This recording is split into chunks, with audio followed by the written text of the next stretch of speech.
Buridibud ba kamo? Yes po, buridibud nga po yan. Paano ko po ito iniluto? Una muna kailangang nakaprepare na nga po yung mismong bunga ng ating malunggay. At ang pansahog po natin na prito or inihaw na isda. Meron na rin po tayong bagoong isda, kamoting laman, bunga po ng kalabasa at syempre po yung ating pong ikalawa at ikatlong hugas bigas na inipon at siya naman po nating unang ilalagay sa ating paglulutuan.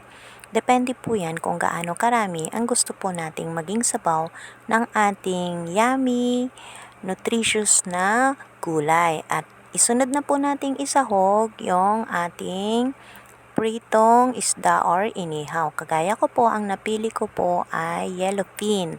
And then, lagyan na rin po natin ng ating favorite na bagoong isda. Then, kung gusto po nating ilagay na lahat yung naipon nating ikalawa at ikatlong hugas bigas o kaya kung ubos na po, pwede namang tubig na lang para mas marami po tayong sabaw, lalo na po doon sa mga mahihilig humigop ng sabaw.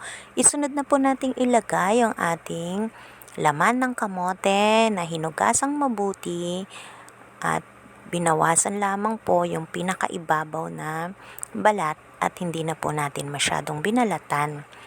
Hiniwa-hiwa at yan na nga po, kapag kumulo na po, isunod na rin po nating ilagay yung ating bunga ng kalabasa na kung mapapansin nyo po, dahil verde pa po yung balat nito, hindi na rin po natin tinanggal dahil makapagdudulot din po ito ng mas masustansya po sa ating katawan.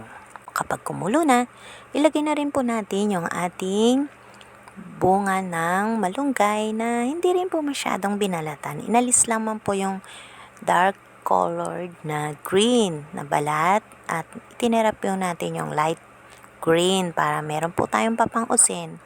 At pagkatapos nga po nating mailagay, takpan at kapag kumulo na, buksan at halu-haluin na nga po natin yung ating mga gulay upang magbalanse po yung lasa nito.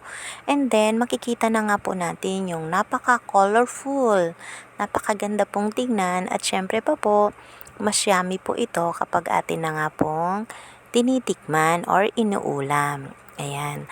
Para po mas maging malapot po yung sabaw nito, kailangan pong durug-durugin pa po natin yung buo-buo pa pong laman ng kamote para makapagdulot din po ito ng natural na tamis sa ating sabaw.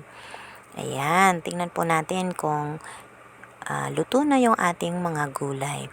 Kapag gusto pa po natin na dagdagan pa ng manamis-namis na lasa, after po nating madurog-durog lahat ng buo-buo pang natirang kamoting laman, pwede rin po nating lagyan ng asukal, puti man yan or yung light brown. Depende po yan sa atin. Lalo na po yung mga mahihilig sa matamis-tamis na ulam. Pero yung hindi po, pwedeng wag na po nating lagyan. Okay na po yung natural na tamis mula po sa kamoting laman. And then po, after nating matikman, kapag inaakala nga po nating matabang pa, pwede naman po nating dagdagan ng fish sauce or patis. Ayan. Yung iba naman po, naglalagay ng Ajinomoto na kinasanayan po natin or ito pong tinatawag na bechin, kagaya po ng ginawa ko.